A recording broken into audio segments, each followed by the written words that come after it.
Hello everyone and welcome back to another episode of Hermit Skies. Hanging out here, flying around in my fancy armour. This place feels like home, man. That ceiling we built last time, it is perfect. I don't even notice it, which is kind of the point of it, right? It's just going to be dark up there. We're eventually going to build that down below as well. Maybe we'll get a chance to do that this episode, I hope. But right now I've just been paying attention to these zombie pigmen who have decided to invade the base here.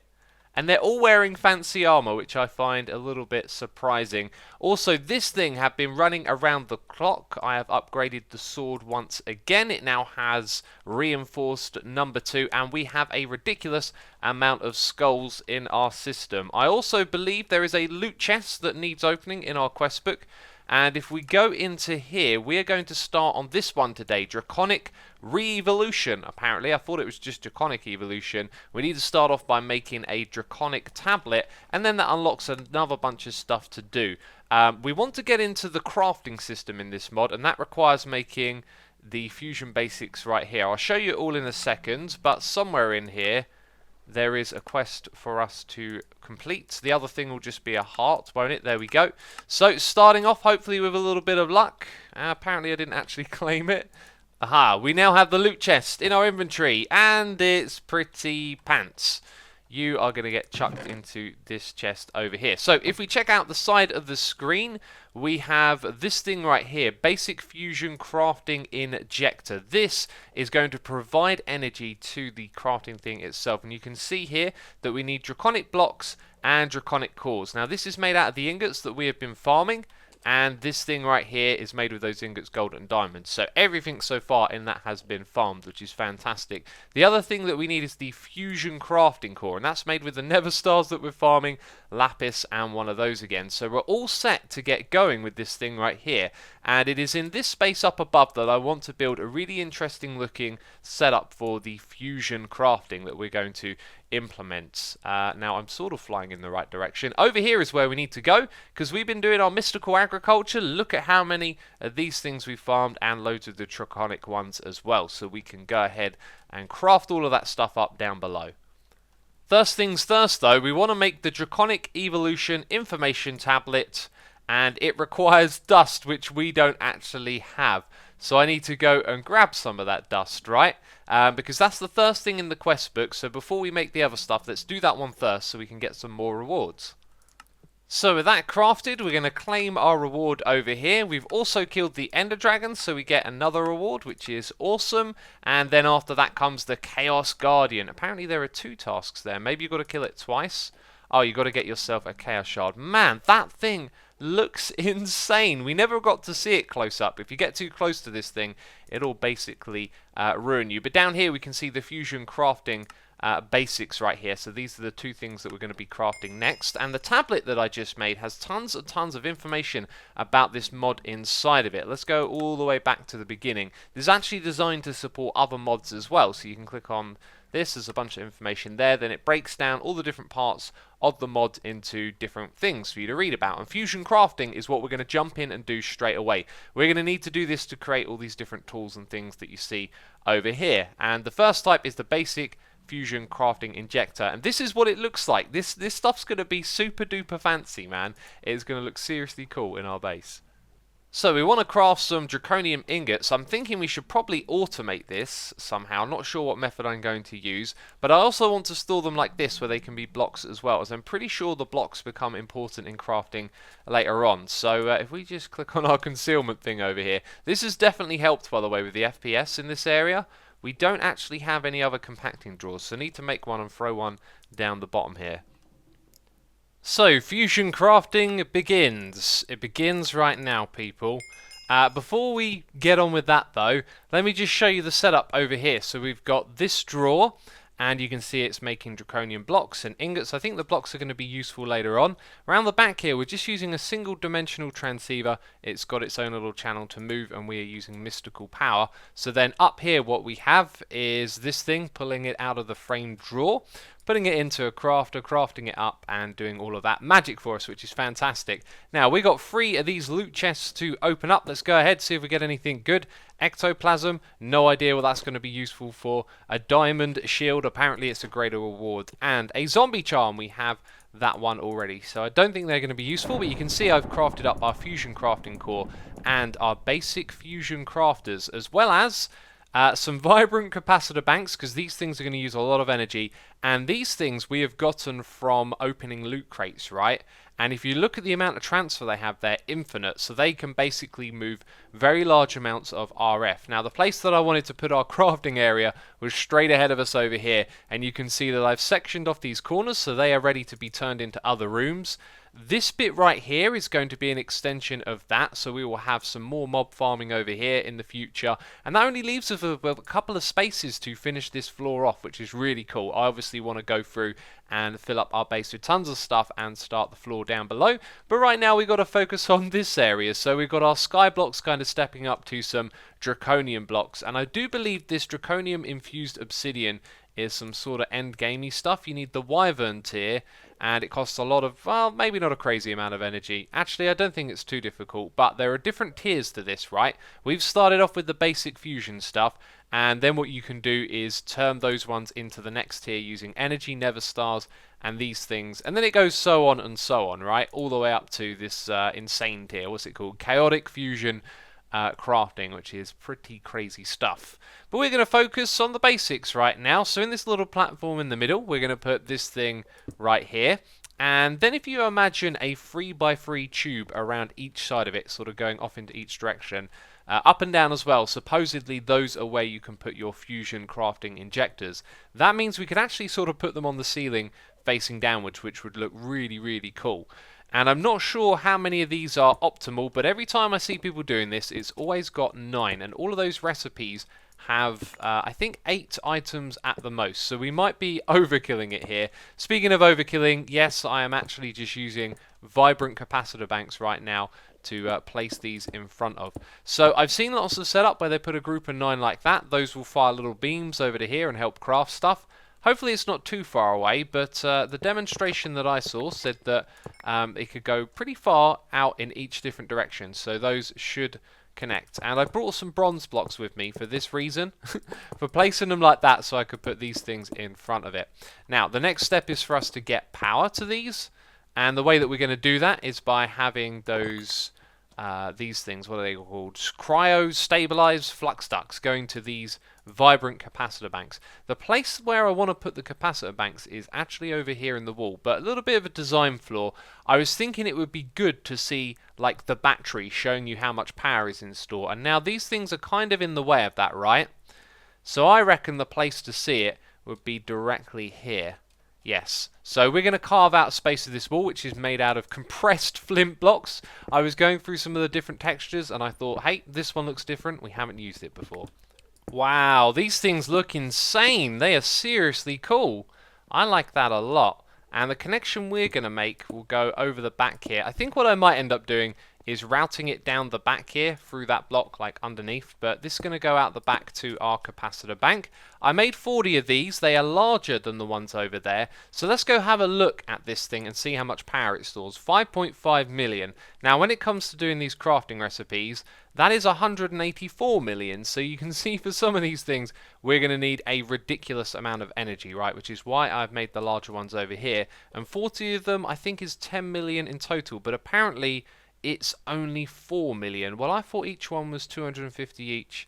Maybe I've done the maths wrong in my head. Whatever, doesn't matter. We need to find a way to get power from that bank over to this one, where we can measure it using our system, which I think is going to be pretty challenging.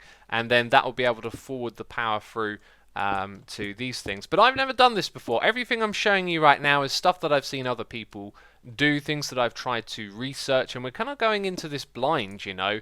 I'm not really sure if we're going to run into any hiccups or not. Hopefully not. You know, I don't know if the fusion crafter things over here store any power inside of them. I don't know if it needs all of the power required for crafting available at once.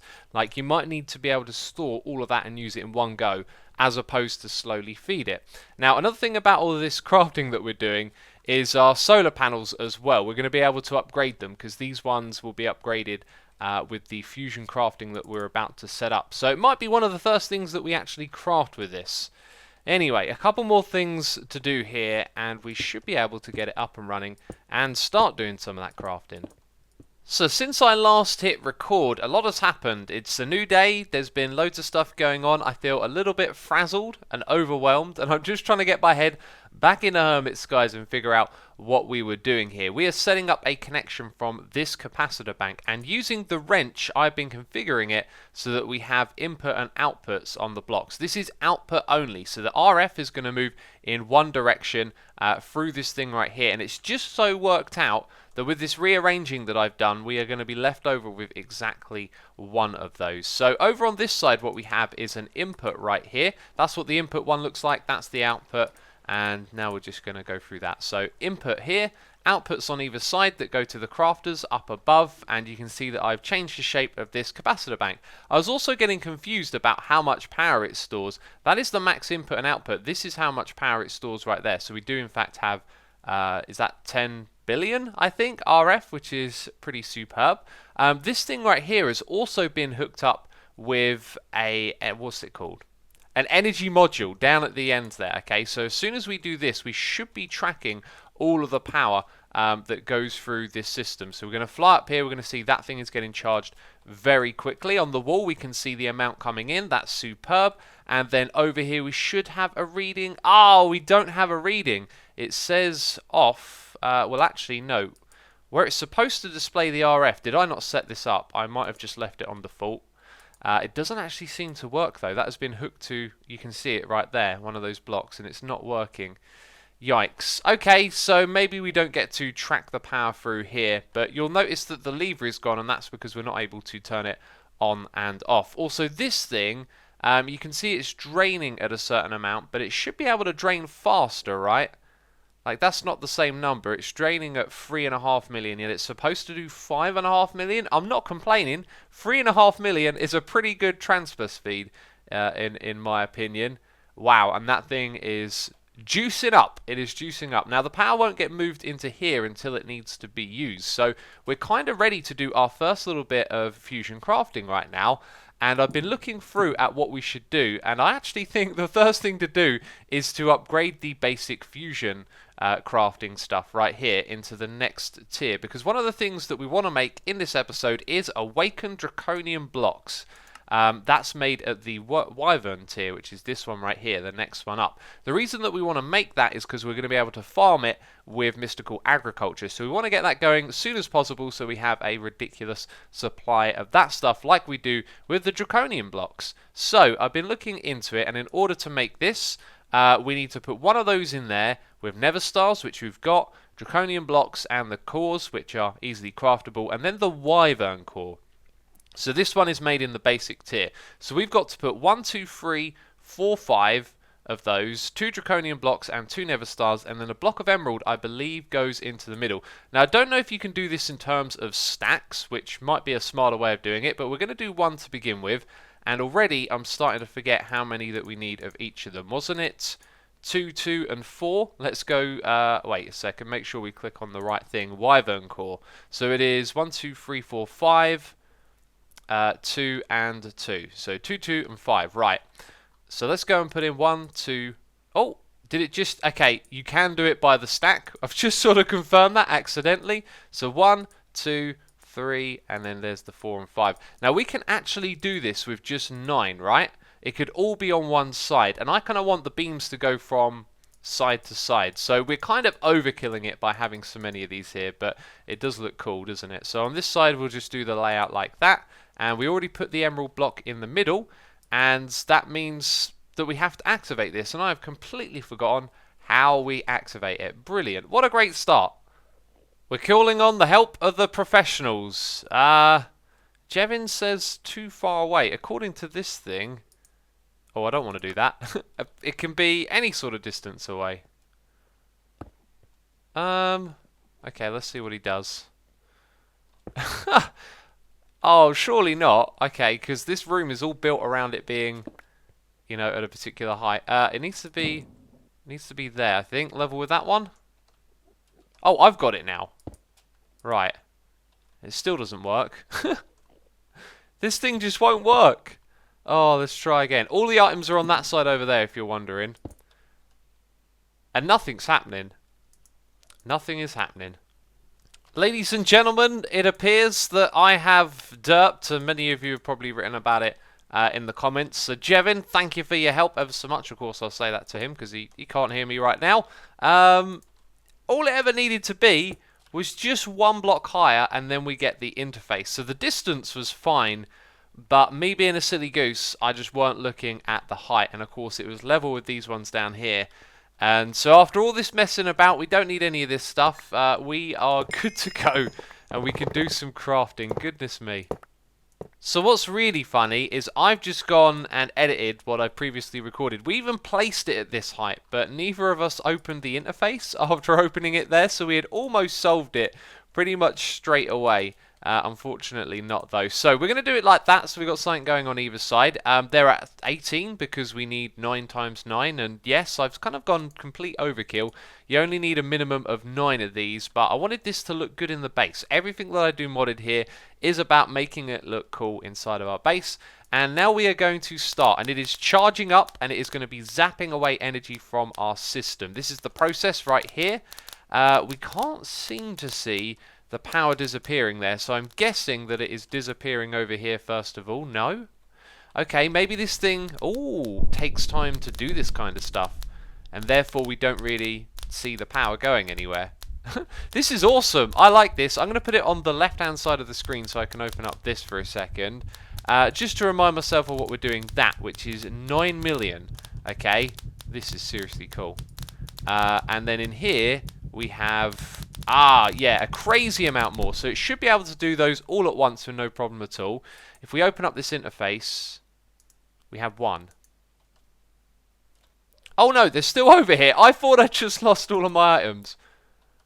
Wait, so now what happens? Oh, I only had 1 emerald block. I overlooked something. Okay, so we need another 17 emerald blocks. Right, so this time it could do them one after the other, or it might just do all 17 at once. I don't know. This time we just saw the power flick down a little bit. Seems like we're keeping on top of everything. I'm very curious about how much power we're using, if you can't tell.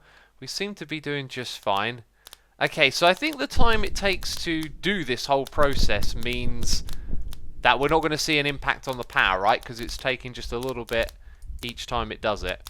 Now, it's already charging up again. Is this part of the same process? This looks seriously cool, by the way. The menu's got a cool animation. There's lots to look at here, isn't there?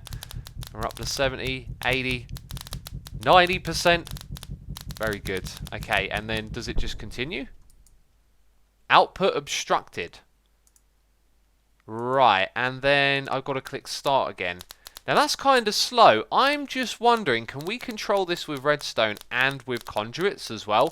If I attach a bit of redstone and a bit of a conduit right here, first of all, this could take the items out when it's done with it. And then that one, we could put a clock down to give it a redstone signal, and hopefully it would be smart and it would start the process. That sounds good. Okay, we're gonna break the lamp. We're gonna get rid of that. I'm gonna put some sort of something or other below it.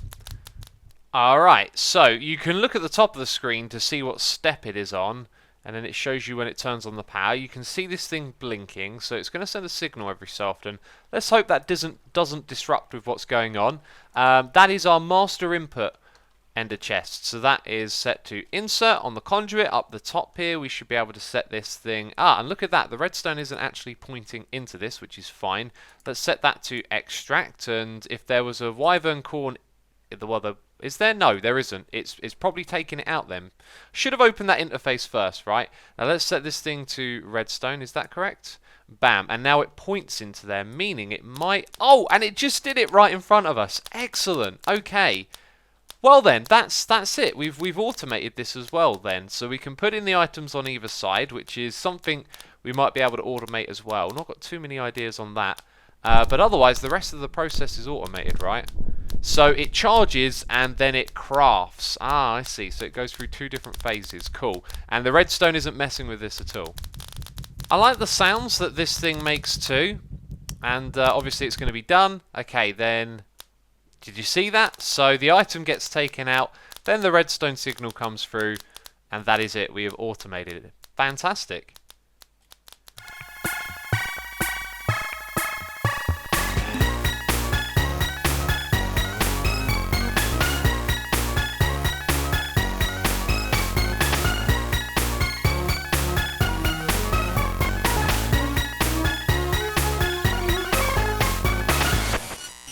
Alright, so that took a little bit of time. Not much, you know, 10, 12, 15 minutes, something like that. I thought there were 9 ingredients for this next recipe. Nope, there's only 8, which means that we can do one more than I thought we'd be doing. So we're going to rip that out, and then we're going to be ripping these ones out because we're already upgrading our injectors. And we're going to slap them in the middle, and most of the process is going to be automated. Although at some point what I'm going to have to do is take out the remaining items and swap them into the new ones that we're getting right here. Also, that recipe takes 2 million, and we've got 10 billion stored in here, so it's going to be no bother at all. We're not going to have any power issues anytime soon. Alright, that's another job done, and that means we get to open a loot chest. However, at this stage in the game, I doubt we're going to get... that's actually pretty good since we've been using those and we've run out of them. So we've got 17 of those left. And anyway, we need to move on to crafting the next thing, which starts off with more wyvern cores. Let me just throw these items in and then I'll show you exactly why. So those go into here in any of them. That in the middle, and it will start making the wyvern cores. Excellent. And we need 6 in total because in order to make an awakened draconian block, we will need 6 of those and 1 dragon heart, which we've got them from killing the ender dragon. Now, we've done that 9 different times, so with one of those, we will make ourselves 4 awakened draconian blocks, which is... It turns out that my math was incorrect, and then in realizing the correct way to do it, I kind of realized actually we can still get away with just making 1 batch of this. So we're going to put those in there. We're going to get 4 of these awakened blocks. Now the reason that we can get away with just 4 is because we can grow the stuff straight away, and to grow it we need to use our dragon hearts. So if we go look at the uses of the ingots, which we can get from the blocks we're making right now, you'll see that we can craft seeds. So once we've crafted 1 set of seeds, we then need to make this right here, which requires a dragon heart to make an awakened draconian crux, which means that these seeds can grow. So we can make probably 1 or 2 of these, start growing the seeds, and then use the stuff that we get from it to then make more of these blocks, right? So we're just going to do this crafting process once, as it costed 700 million, which might mean, yeah, look, it takes the energy out of here first. So it's all great having this battery over here, but basically the juice gets zapped right through it. Okay, so it doesn't really work like a battery. It's sort of like some extra storage for over here. So whenever we do any of this crafting, it's basically going to be sucked out of our main battery.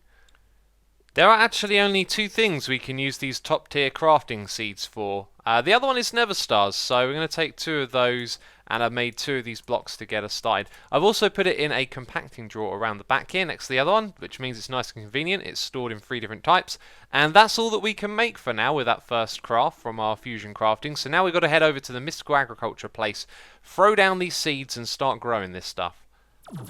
Now that is just dodgy. Okay, so if I remove this cable on the side here, this dimensional transceiver is no longer giving power to this thing. You can see the juice is draining. Now I thought it might have been a case that I forgot to put upgrades on the drawers that we dabbed down here, and that's not the case. It's actually power. So we've been stashing loads and loads of the essence and not crafting it. But you can see what I'm doing here. We're going to attach a conduit on the top side because this is where I'm storing the awakened draconium stuff, so we can pump it into here to be automatically crafted to be moved through this dimensional transceiver down to here, and then of course with it being right next by, I can just add another conduit here, so it automatically crafts the stuff and pumps it into this compacting drawer. Ah, look at that, the essence, 9 of it for 3 ingots, but where we're sending it, the ingots can go in, so that isn't going to cause us a problem. I've added the recipe. Why is it not using... Oh, it needs 9. There we go. It's the end of a long day for me now. I've live streamed, and I always wonder if you can tell if my voice is a little bit ropey after I've streamed. It definitely feels a bit funky to talk after I've streamed, although I streamed a while ago, so it's not too bad. And those are the last of all of the awakened draconium cruxes we can craft for now. And because this thing's been running for a long time, I've just come back on and crafted the last of the stuff. So if we go over there, we do have a little bit of awakened draconium in the system. You can see all of this stuff is being sent through and automatically crafted. And if we go down here and press AW, we will see that we have got 4 blocks of the stuff. And there's a little bit stored there. We've actually got 5, which is amazing, right? That worked out pretty well, I think. But anyway, we've set up the basics of this. There's far more to do with this mod, far more to do. We haven't even looked at the armor and the tools that come with it, and we'll be doing that in another episode soon. But that is it from me this one. If you have enjoyed it, leave a like as always. Thank you for the support, and I'll see you in the next one. Ciao for now. Bye-bye.